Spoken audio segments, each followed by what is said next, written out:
Hello बच्चों, कैसे हो आप सभी। उम्मीद करता हूं सब अच्छे होंगे, मजे में होंगे। तो बच्चों, हम बात कर रहे थे इक्विलिब्रियम की, और आज की क्लास में हम बात करेंगे स्ट्रॉन्ग एसिड और स्ट्रॉन्ग बेस के बारे में। तो चलिए स्टार्ट करते हैं। तो सबसे पहले समझते हैं कि स्ट्रॉन्ग एसिड और स्ट्रॉन्ग बेस होते क्या चीज है। ठीक है, स्ट्रॉन्ग एसिड और स्ट्रॉन्ग बेस को समझते हैं। तो आपको इलेक्ट्रोलाइट्स याद होंगे। कुछ को हम बोलते थे स्ट्रॉन्ग इलेक्ट्रोलाइट, कुछ को बोलते थे वीक इलेक्ट्रोलाइट। तो स्ट्रॉन्ग इलेक्ट्रोलाइट का मतलब जो कंप्लीटली डिसोसिएट हो जाए। इसी तरीके से स्ट्रॉन्ग एसिड और स्ट्रॉन्ग बेस का मतलब क्या रहता है, जो कंप्लीटली आयनाइज हो जाते हैं, कंप्लीटली डिसोसिएट होते हैं, उनको अपन बोलते हैं स्ट्रॉन्ग एसिड और स्ट्रॉन्ग बेस। तो क्या होते हैं स्ट्रॉन्ग एसिड और स्ट्रॉन्ग बेस? विच डिसोसिएट और आयनाइज completely in water। उनको अपन क्या बोलते हैं? स्ट्रॉन्ग एसिड और स्ट्रॉन्ग बेस। अब हमें कैसे पता लगे स्ट्रॉन्ग एसिड और स्ट्रॉन्ग बेस? तो कुछ ही एग्जांपल हैं स्ट्रॉन्ग एसिड और स्ट्रॉन्ग बेस के, वो याद कर लीजिए। वो स्ट्रॉन्ग है, बाकी सब वीक है। तो कुछ स्ट्रॉन्ग एसिड के बारे में आपको बताता हूं। 7 स्ट्रॉन्ग एसिड हैं जिनको आपको याद रखना है। स्ट्रॉन्ग एसिड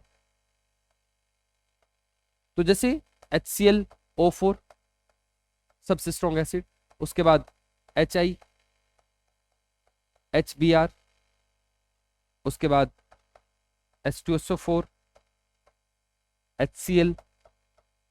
ठीक है, 1 2 3 4 5। उसके बाद एक होता है HNO3, HClO3, HClO3। तो ये 7 एसिड के नाम लिखे हैं मैंने। ये 7 एसिड अपने स्ट्रॉन्ग हैं, बाकी जो एसिड हैं, जितने भी कार्बन के एसिड होंगे सारे वीक, ऑर्गेनिक एसिड सारे वीक, बाकी सारे एसिड वीक है। HF वीक एसिड होता है। क्लियर? उसके बाद बात करते हैं स्ट्रॉन्ग बेस के। स्ट्रॉन्ग बेस तो जो हाइड्रोक्साइड होते हैं वो बेस होते हैं। तो जितने भी अल्कली मेटल के हाइड्राइड्स है, अल्कली मेटल मतलब ग्रुप 1, हलीना की रब से फरियाद, उस वाले। तो जैसे लिथियम हाइड्रोक्साइड स्ट्रॉन्ग बेस है, सोडियम हाइड्रोक्साइड स्ट्रॉन्ग बेस है, QH स्ट्रॉन्ग बेस है। उसके बाद हलीना की रब से फरियाद, रुबिडियम हाइड्रोक्साइड स्ट्रॉन्ग बेस है, सीजियम हाइड्रोक्साइड स्ट्रॉन्ग बेस है। इसके बाद चलता है अल्कलाइन अर्थ मेटल्स में। अल्कलाइन अर्थ मेटल में पहले दो को छोड़ दीजिए, बेरिलियम मैग्नीशियम, वो वीक बेस होते हैं। उसके बाकी नीचे वाले सारे स्ट्रॉन्ग बेस है। जैसे calcium hydroxide, calcium hydroxide CaOH2। Calcium के बाद बेटा मांगे car scooter, strontium hydroxide, barium hydroxide. ये सारे स्ट्रॉन्ग बेस हैं, बाकी अपने वीक बेस है। क्लियर है? ये थी बात स्ट्रॉन्ग एसिड और स्ट्रॉन्ग बेस की। क्या होते हैं स्ट्रॉन्ग एसिड स्ट्रॉन्ग बेस, वो आपको पता लगा। अगली चीज होती है कि इनका पीएच कैसे कैलकुलेट करते हैं। तो कैलकुलेशन ऑफ, तो pH calculation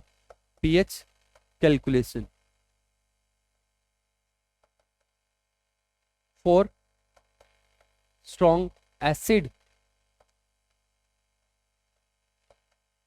and strong base.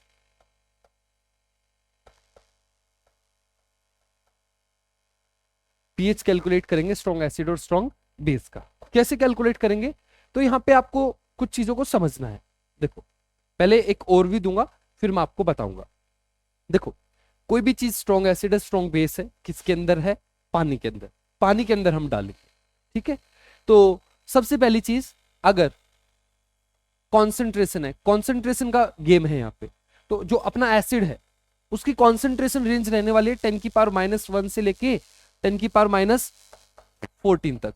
इसी रेंज में हम पीएच को कैलकुलेट करेंगे, 10⁻1 से 10⁻14 तक।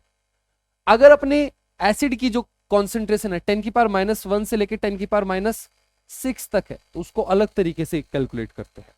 10⁻6 से लेके 10⁻8 तक इस रेंज में अलग तरीके से, और 10⁻8 से लेके 10⁻14 इसमें अलग तरीके से पीएच कैलकुलेट होता है। समझा रहा हूं क्या बोलना चाह रहा हूं। देखो, अगर ये वाली रेंज है और आपको बोला जाए स्ट्रॉन्ग एसिड, तो स्ट्रॉन्ग एसिड से H+ निकल के आएगा। ठीक है, पानी रहेगा वहां पे, यस पानी भी रहेगा। तो पानी से H+ निकलेगा, यस पानी से भी H+ निकलेगा। लेकिन इसको अपन कंसीडर नहीं करेंगे, पानी से जो H प्लस आ रहा होगा। क्यों? क्योंकि इसका जो अमाउंट होगा पानी से जो H प्लस आएगा वो बहुत कम है, अपने एसिड से जो H प्लस आएगा उसका अमाउंट ज्यादा है, तो हम सिर्फ इसको कंसीडर करेंगे, इसको कंसीडर नहीं करेंगे। इसी तरीके से अगर अपना स्ट्रॉन्ग बेस है वो अपन को OH माइनस देगा, पानी पानी भी OH माइनस देगा, लेकिन पानी वाले OH को कंसीडर नहीं करेंगे, सिर्फ स्ट्रॉन्ग एसिड वाले स्ट्रॉन्ग बेस वाले OH को कंसीडर करेंगे जब हम पीएच कैलकुलेट करेंगे, पीएच पीओएच जो भी कैलकुलेट करेंगे। समझ में आ रही है? वाटर को क्यों नेगलेक्ट कर रहे हैं अपन यहाँ पे? क्योंकि वाटर का जो कॉन्सेंट्रेशन है कम रहने वाली है, एसिड की कॉन्सेंट्रेशन ज्यादा है उसके मुकाबले। अगर हम इस रेंज में, अगर अपने एसिड की कॉन्सेंट्रेशन ही 10⁻⁻6 से लेकर 10⁻⁸ है, तो इस वाले केस में आपको आपसे स्ट्रॉन्ग एसिड से H प्लस निकलेगा और वाटर से भी H प्लस निकलेगा। अब इस वाले केस में स्ट्रॉन्ग एसिड की कॉन्सेंट्रेशन कम है, 10⁻⁶, 10⁻8 इसके बीच में है, तो यहां जो H प्लस आ रहा है वो उसी रेंज में जो वाटर से जितना H प्लस आता है, तो दोनों सिग्निफिकेंट है। अब इस वाले केस में दोनों को हम कंसीडर करेंगे। समझ में आ रही है बात? अगर मैं बात करता हूं स्ट्रॉन्ग बेस की, स्ट्रॉन्ग बेस अपन को OH देगा और अपना H2O वो भी OH देगा। इस वाले केस में भी अपन को दोनों को कंसीडर करना है, क्योंकि अभी अपना जो बेस है या एसिड है उनकी जो कॉन्सेंट्रेशन है वाटर से जो H प्लस निकलता है, OH निकलता है, उसी की रेंज में। क्लियर है? लास्ट वाले पे चलते हैं। इस वाली रेंज में, ये तीसरी रेंज है, एक एक करके मैं सबको एक्सप्लेन करूंगा, पहले आपको बता रहा हूं, एक ओवरव्यू दे रहा हूं। 10⁻⁸ से 10⁻⁴ स्ट्रॉन्ग एसिड से H प्लस निकलेगा, लेकिन बहुत ही कम निकलेगा क्योंकि एसिड की कॉन्सेंट्रेशन बहुत कम है। H2O से H प्लस निकलेगा वो उससे ज्यादा होगा, तो हम इसको कंसीडर करेंगे, इसको कंसीडर नहीं करेंगे क्योंकि इसकी कॉन्सेंट्रेशन बहुत कम रहने वाली है। अगर स्ट्रॉन्ग बेस की बात करूं तो यहां से OH माइनस निकलेगा और वाटर से भी क्या निकलेगा? H2O। इसमें वाटर से कोई कंसीडर करना है, इसको कंसीडर नहीं करना है क्योंकि स्ट्रॉन्ग बेस की कॉन्सेंट्रेशन बहुत कम है, जो OH निकल रहा है उसका अमाउंट बहुत कम है, तो उसको हम नेग्लेक्ट करते हैं। क्लियर है? एक एक करके चीजों को समझते हैं। तो पहला केस लेते हैं, केस 1।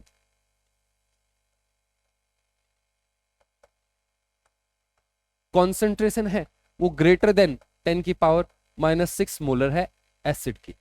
एसिड की कॉन्सेंट्रेशन 10⁻⁻6 मोलर से ज्यादा है, तब हम पीएच कैसे कैलकुलेट करेंगे। एग्जांपल समझते हैं। जैसे अपने पास HA है, क्लियर है, एक एसिड है, स्ट्रॉन्ग एसिड है तो कंप्लीटली आयनाइज होगा, तो हम ऐसे लिखते हैं H प्लस A-। ठीक है? टाइम 0 पे अपन ने इसकी कॉन्सेंट्रेशन C ले ली। क्लियर है? समझ रहा है? At time is equal to T, यहां इक्विलिब्रियम तो आएगा नहीं, तो मैं लिखता हूं किसी टाइम पे ये पूरा आयनाइज हो जाए तो कुछ बचेगा नहीं। ये कितना बचेगा? एक मोल से इसके 1 मोल बनेंगे, अगर C मोल है तो इसके कितने बनेंगे? C। इसके कितने बनेंगे? C। क्लियर है? अब यहां पे पानी भी है, ये जो एसिड आपने पानी में डाला है तो उस तरफ पानी भी टूट रहा होगा, H2O दिख रहा है ना? यस, H2O टूटेगा किसमें? H प्लस और OH माइनस में। ठीक है? टाइम 0 पे इसकी कॉन्सेंट्रेशन 55.5, कुछ नहीं, एट इक्विलिब्रियम लिखता हूं 55.5 माइनस x, यहां पे कितना x और यहां पे भी कितना x की वैल्यू 10⁻⁻7 नहीं है। अब 10⁻⁻7 कब होती है? जब अकेला पानी होता है, प्योर वाटर होता है, उसके अंदर कुछ ना डाला जाए।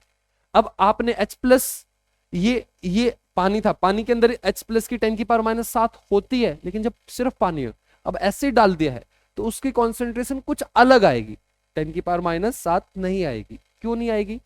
क्योंकि भाई देखो, लीच एट क्लियर प्रिंसिपल आपने पढ़ा होगा, अगर मतलब प्रोडक्ट ऐड करते तो रिएक्शन बैकवर्ड चली जाती है, तो यहां से पानी से जो H प्लस निकल रहा होगा वो 10⁻�7 से कम निकलेगा।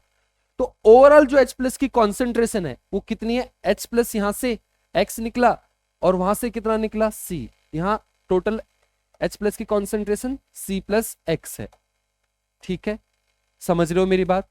अब मैं ये बोल रहा हूं कि इसमें इसको अपन C ही कंसीडर करेंगे, X को नेग्लेक्ट करेंगे।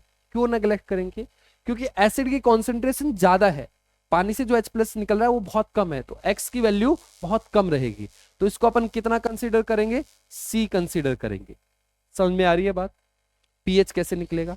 तो pH निकालना है, तो pH का फॉर्मूला अपन को पता है, pH is equal to minus of log H+, और H+ कितना है? Minus of log C।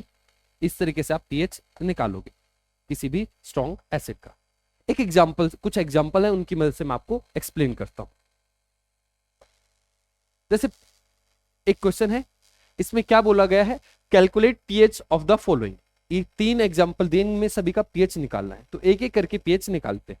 तो सबसे पहले वाले केस को पकड़ते हैं। कॉन्सेंट्रेशन 10⁻⁻6 से ज्यादा है, तो सबसे पहले H2SO4 है।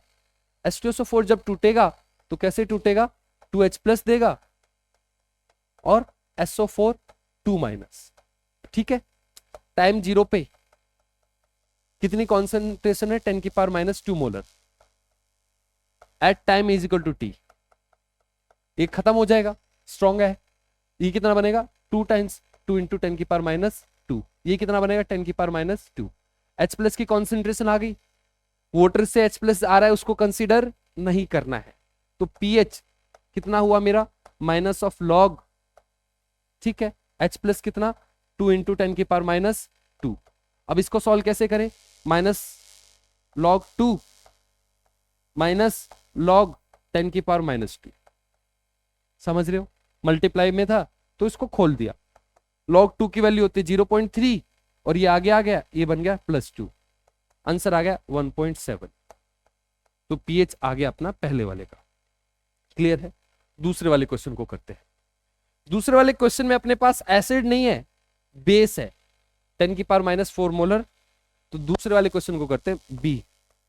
अपने पास KOH है, KOH जब पानी में जाएगा तो क्या बनाएगा? K+ plus OH-। ठीक है, टाइम 0 पे कितनी है इसकी कॉन्सेंट्रेशन? 10⁻⁴, कुछ नहीं। At time is equal to T, कुछ नहीं बचेगा, 10⁻⁴ मोलर, 10⁻⁴ मोलर। OH की कॉन्सेंट्रेशन आ गई है। अब यहां से 2 तरीके, आप OH से डायरेक्ट क्या निकाल लो? OH से डायरेक्ट क्या निकाल सकते हो? H+ की कॉन्सेंट्रेशन, HKW का रिलेशन याद होगा ना? नहीं तो आप दूसरा तरीका यूज कर सकते हो, OH दिया है आपको तो POH निकाल लीजिए, फिर वहां से pH निकल जाएगा। तो पहले मैं POH निकाल लेता हूं। POH कितना आएगा? माइनस ऑफ लॉग 10⁻⁴, है ना? तो कितना हो गया? 4। POH 4 आ गया, और अपन को पता है pH प्लस POH कितना होता है? हमेशा 14। तो pH कितना आया मेरा? तो pH आ गया मेरा 14 माइनस 4 इज इक्वल टू 10। ये बी पार्ट हो गया। थर्ड पार्ट को करते हैं, यहीं पे कर लेते हैं। थर्ड सी पार्ट, इसमें दिया हुआ है अपन को कैल्शियम हाइड्रोक्साइड, दिख रहा है ना? यस। तो कैल्शियम हाइड्रोक्साइड टूटेगा तो क्या बनेगा? Ca+2 और 2 OH बनेंगे। सही है। टाइम 0 पे कैल्शियम हाइड्रोक्साइड कितना? 10⁻³ मोलर, कुछ नहीं। एट इक्विलिब्रियम हम लिखते हैं, कितना लिखे? ये खत्म, 10⁻³ और ये 2 इंटू 10⁻³। अब यहां से क्या निकालें? POH निकालते हैं।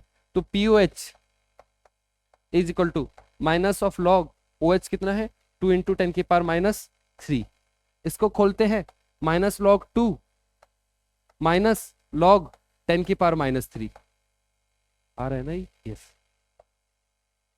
आगे करते हैं, ये log 2 की वैल्यू आगे 0.3 और ये आगे हुआ 3, ये बना 2.7। ये POH आया है 2.7। pH निकालना है तो pH 14 माइनस 2.7 कितना आया? ये आया 11.3। ये pH आ गया। क्लियर है? एक और क्वेश्चन करते हैं। सामने देखिए, क्वेश्चन पढ़िए, क्या बोल रहा है? What amount of KOH must be dissolved in 200 ml of solution to have a pH of 12.3? आपको बोल रहा है आपको कितना KOH डिजोल्व करना है ताकि pH कितना मिले? 12.3। QH के बारे में बात हो रही है, तो QH क्या देता है? OH minus. अच्छा, क्वेश्चन को समझना। अगर मैं आपको OH दे दूं तो आप KOH की कितने मोल हैं वो कर सकते हो, पता कर सकते हैं ना। अगर OH है कैसे पता कर सकते हो, देखो KOH जब टूटेगा तो कैसे टूटेगा, ये बनाएगा K plus plus OH minus. आपको पता है अगर इसका 1 मोल है तो इसके भी कितने मोल रहे होंगे, 1 मोल। तो अगर इसके मोल पता लग जाए तो इसके मोल पता लग जाएंगे, इसके मोल पता लग गए तो इसका वेट पता लग जाएगा, सही है। तो अपन अपन इसको निकाल सकते हैं। इसको कैसे निकाले, तो पीएच दिया है तो पीओएच निकल जाएगा। तो पीएच से पहले पीओएच निकाल लेते हैं। तो pOH is equal to 14 minus pH, और 14 माइनस 12.3 कितना आ गया, ये आ गया 1.7। ये अपना क्या आ गया, पीओएच। अब अपन OH की कॉन्सेंट्रेशन निकालेंगे। कैसे निकालेंगे, माइनस ऑफ लॉग OH की concentration is equal to 1.7। OH कितना हो जाएगा, 10 की पावर माइनस 1.7। इसको सॉल्व करने के लिए क्या करें, इसको अपन ऐसे लिख देते हैं 10 की पावर माइनस 2 इंटू 10 की पावर 0.3, सही है। और इसको हम लिख सकते हैं 10 की पावर माइनस 2 और 10 की पावर 0.3 किसके इक्वल होता है, log 2 के इक्वल, है ना। 0.3 किसकी वैल्यू होती है, log 2 की। तो अपना OH की कॉन्सेंट्रेशन आ गई। OH की कॉन्सेंट्रेशन कितनी आई, 2 इंटू 10 की पावर माइनस 2 मोल, मोलरिटी आई गई। ये कॉन्सेंट्रेशन है, मोल सही है। तो मोलरिटी का फॉर्मूला आपको पता है, मोलरिटी का फॉर्मूला होता है number of mole divided by volume. Mole सही है अपन को OH के, तो मोलरिटी को वॉल्यूम से मल्टीप्लाई कर दीजिए। तो वॉल्यूम कितनी दे रहा है क्वेश्चन में, तो वॉल्यूम बोल रहा है इन 200 ml। यहां देखिए यहाँ पे 200 ml, 200 ml। तो अपन क्या करते हैं, अपन मोल निकालते हैं OH माइनस के। तो mole of OH minus will be कितने, मोलरिटी इंटू वॉल्यूम। और मोलरिटी अपनी कितनी है, 2 इंटू 10 की पावर माइनस 2, और वॉल्यूम कितनी है 200 ml। इसको लीटर में करने के लिए 10 की पावर माइनस 3, ठीक है। तो मोल्स कितने आ गए अपने पास, moles of OH minus is equal to, ये 2 दूनी 4, 400। तो वो ये 2 जीरो खत्म हो जाएंगे, 10 की पावर माइनस 3, ये मोल्स आ गए। अब मोल्स किसके आए हैं, OH के। अब जितने मोल्स OH के हैं से मोल किसके हैं, KOH के। तो KOH के मोल भी मुझे पता लग गए, QH के मोल आ गए। अब इसका वेट निकालना है, कैसे निकाले, mole is equal to given mass upon molar mass, ये चाहिए तो इसको इससे मल्टीप्लाई कर दो।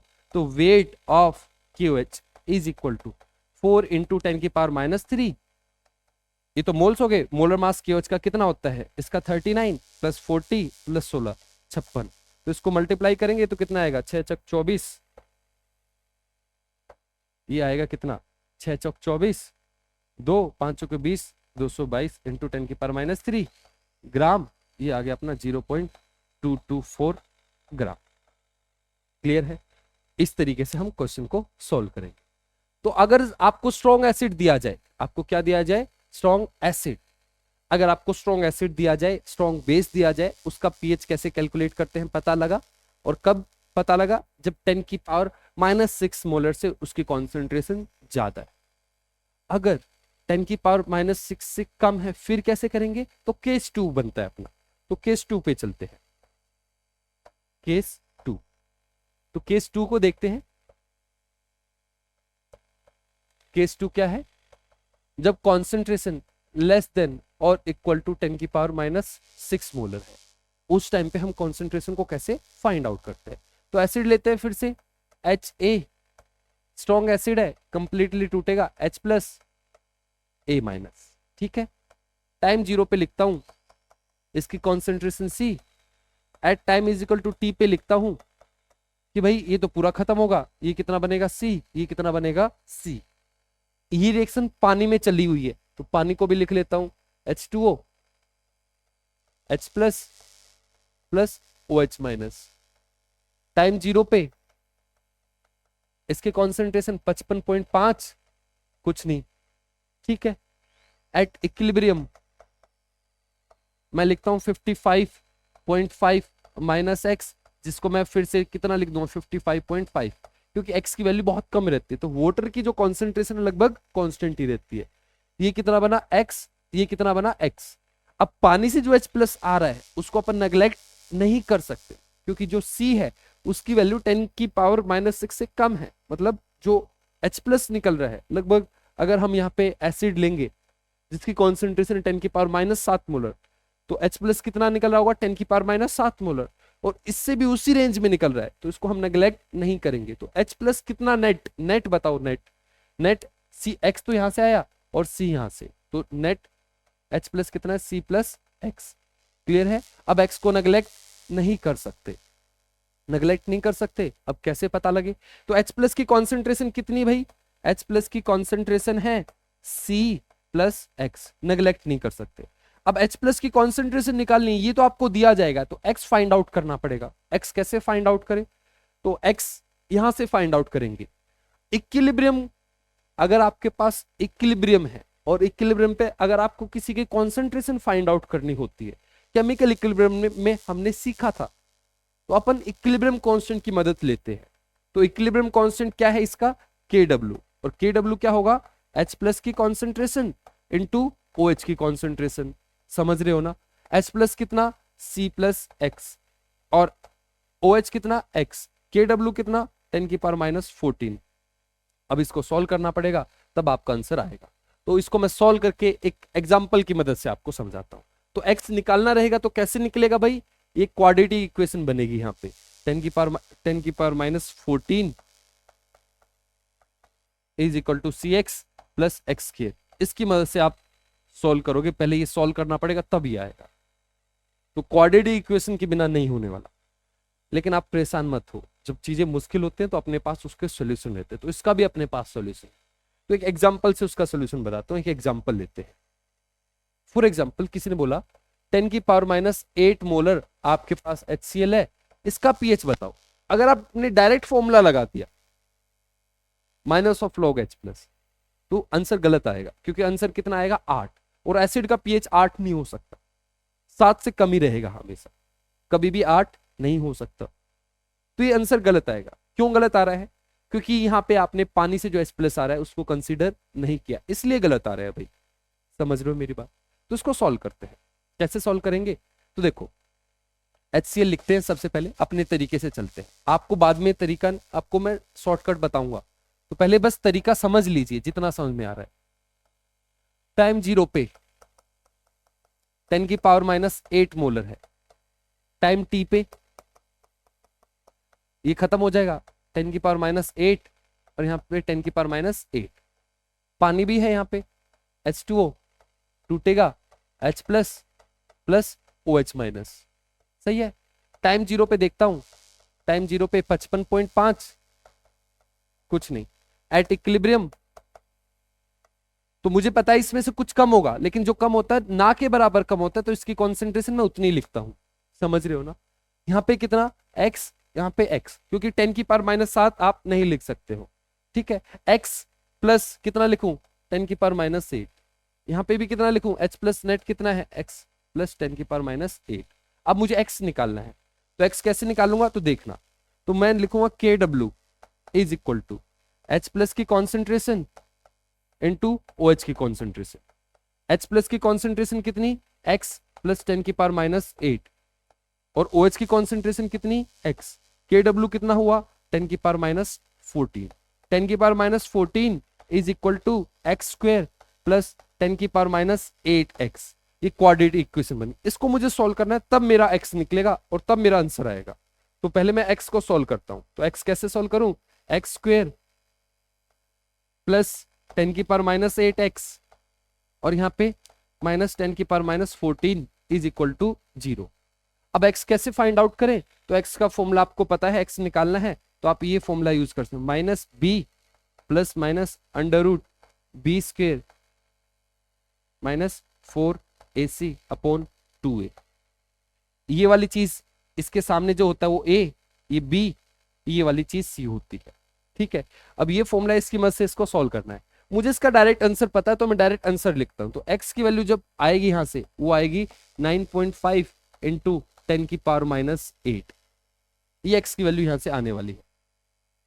अब मुझे H+ चाहिए, मुझे pH निकालना है। तो पीएच कैसे निकालूंगा, तो पीएच का फॉर्मूला होता है minus of log H plus, और H प्लस कितना है, H प्लस कितना है, ये H प्लस नहीं है मेरा, H प्लस ये है x प्लस 10 की पावर माइनस 8, ये तो बस x आया है, तो H प्लस कितना 9.5 इंटू 10 की पावर माइनस 8, ये तो पानी से निकल रहा है इतना, और यहां से कितना प्लस 10 की पावर माइनस 8। अगर इसको भी आप सोल्व करोगे तो pH जो आने वाला है वो आता है 6.97। अब देखो, अगर आप नीट में हो, जेई में हो, ये अगर क्वेश्चन आ गया तो क्वाड्रेटिक इक्वेशन सॉल्व करने में अपना 1 से 2 मिनट चले जाएंगे, बहुत टाइम लग जाएगा, तो इतना बड़ा करेंगे तो दिक्कत हो जाएगी। तो इसका शॉर्टकट है, अपन क्या करेंगे, कुछ ही वैल्यू है, 3 वैल्यू है जो आपको याद करनी है, वो 3 वैल्यू को याद कर लेंगे, बस यही तरीका है, और कुछ तरीका नहीं, या तो पूरा सॉल्व करो या 3 वैल्यू को याद कर लो। सॉल्व कैसे करते हैं वो आपको बता दिया, अब डायरेक्ट आपको बताता हूं कि डायरेक्ट कैसे करेंगे। तो अगर कॉन्सेंट्रेशन, अगर आपकी कॉन्सेंट्रेशन लिखना, अगर स्ट्रॉन्ग एसिड है और स्ट्रॉन्ग एसिड की कॉन्सेंट्रेशन 10 की पावर माइनस 8 मोलर है, जैसे HCl है, इसका जो पीएच बनता है, इसका जो पीएच होता है वो होता है 6.97, 7 से कम रहेगा, 8 नहीं आएगा पीएच। अगर अपनी कॉन्सेंट्रेशन 10 की पावर माइनस 7 मोलर है HCl की, तो पीएच बनता है 6.79। ठीक है, अगर 10 की पावर माइनस 6 मोलर है HCl, तो पीएच आपका बनता है 5.9। आप जब कोई क्वेश्चन करोगे तो इसके आसपास भी दे सकता है, जैसे 6.96, तो उसी को टिक करना है ना, 6.97 एग्जैक्ट ना भी दे तो इसके बिल्कुल जो अप्रोक्स होगा उसको पकड़ना। तो ये 3 वैल्यू आपको याद रखनी है। 10 की पावर माइनस 6 से ज्यादा होगी कॉन्सेंट्रेशन तो अपन को पता है, वाटर को कंसीडर नहीं करना, डायरेक्ट उसको यूज कर, जैसे 10 की पावर माइनस 5 मोलर HCl है तो पीएच उसका हो गया 5। क्लियर है, 10 की पावर माइनस 8 मोलर का इतना। ठीक है, आप बोलोगे 10 की पावर माइनस 8 से ज्यादा होगा तो मतलब कम होगी तो कॉन्सेंट्रेशन, तो उसका ही बताएंगे, उसका भी और भी आसान है, उसमें तो कुछ करना ही नहीं। ये एसिड के लिए, अगर बेस है अपने पास, जैसे 10 की पावर माइनस 8 मोलर NaOH है, तो इसका तो पीओएच निकलेगा, तो पीओएच 8 हो गया, पीएच कितना 6, ऐसा हो ही नहीं सकता, बेस का पीएच 7 से कम आए, 7 से ज्यादा ही आना है, तो गलत हो जाएगा। तो इसमें हमारा जो पीओएच बनेगा, एसिड से H प्लस निकल रहा है तो इसलिए पीएच लिखा, इससे OH निकल रहा है तो पीओएच इसका बनेगा 6.97। तरीका वही है सेम, 10 की पावर माइनस 7 मोलर NaOH है तो इसका पीओएच कितना बनेगा, इसका बनेगा 6.79। 10 की पावर माइनस 6 मोलर NaOH है तो इसका कितना पीओएच बनेगा, पीओएच बनेगा इसका 5.9। ये 3 वैल्यू आपको याद रखनी है, याद कर लोगे तो फायदे में रहोगे, याद नहीं होगा तो क्वेश्चन सॉल्व कर करके आप पागल हो जाओगे, बहुत टाइम खा जाएगा। क्लियर है, अगर कॉन्सेंट्रेशन अब यहीं पे बता देता हूं केस 3, अगर कॉन्सेंट्रेशन लेस देन 10 की पावर माइनस 8 मोलर है, जैसे फॉर एग्जाम्पल किसी ने बोला 10 की पावर माइनस 12 मोलर HCl, इसका पीएच बताओ, तो इसका पीएच तो 12 आ रहा है, कभी हो ही नहीं सकता जिंदगी में एसिड का पीएच, चाहे कितना भी कम एसिड रहने दो। तो इसका पीएच इस वाले केस में आप है ना एसिड की जो कॉन्सेंट्रेशन उसको नेग्लेक्ट करते हो, सिर्फ वाटर से आप काम चलाते हो, तो वाटर से इससे ज्यादा H प्लस निकल रहा है, कितना, वैसे 10 की पावर माइनस 7 निकलता है, तो आप इस वाले केस में पीएच को डायरेक्ट लिख देते हो 7। अगर कैलकुलेट करने के लिए बोला तो पीएच डायरेक्ट 7, अगर ऑप्शन दिए उसने कि ऐसे 7 less than 7 more than 7 equal to 7, तो आप लेस देन 7 को टिक करना, एग्जैक्ट 7 नहीं आएगा, 7 से थोड़ा सा कम आएगा, बहुत हल्का सा 6.999 ऐसा आएगा, समझ रहे हो। तो पीएच को अपन कितना मानते हैं 7, तो यहां पे लिख देते हैं क्या, in this case we neglect the H plus coming from acid and only consider H plus coming from water H2। ठीक है, तो इस तरीके से अपन पीएच फाइंड आउट करते हैं किसी भी एसिड का या बेस का, स्ट्रॉन्ग एसिड स्ट्रॉन्ग बेस का। ठीक है, तो आज की वीडियो में अपन ने क्या क्या सीखा, तो अपन ने देखा कि पीएच निकालने के लिए सबसे पहले आपको रेंज पता होनी चाहिए, कौन सी रेंज में। पहली रेंज क्या है, 10 की पावर -1 से लेके 10 की पावर -6 तक। 10 की पावर -6 से ज्यादा हो और 10 की पावर -8 के बीच में हो, यहां से तो 10 की पावर -5 ही लिखता हूं। 10 की पावर 6 को इस तरीके से करना पड़ता है। तो यहां से पीएच का डायरेक्ट फॉर्मूला -log C, बस कुछ नहीं करना। एसिड की जो कॉन्सेंट्रेशन सी क्या है, concentration of acid, concentration of acid ना बोल के मैं इसको लिखता हूं कॉन्सेंट्रेशन ऑफ H+, क्योंकि भाई आपका ऐसा भी एसिड हो सकता है जो 2H+ दे रहा हो, तो उस केस में जो H+ की कॉन्सेंट्रेशन हो जाएगी वो क्या हो जाएगी 2C। ठीक है, यहां पे pH की वैल्यू याद ही रखनी है, 10 की पावर -8 मोलर अगर HCl है तो कितनी, याद करो 6.97। 10 की पावर -7 मोलर है तो कितना 6.79। 10 की पावर -6 मोलर HCl है तो कितना 5.9। क्लियर है, यहां पे 10 की पावर -8 से लेके 10 की पावर -14 है तो pH कितना, pH अपना 7। क्लियर है, इस तरीके से स्ट्रॉन्ग एसिड और स्ट्रॉन्ग बेस का हम pH फाइंड आउट करते हैं। आज के लिए इतना ही, मिलते हैं अगली वीडियो में, तब तक के लिए गुड बाय, थैंक यू।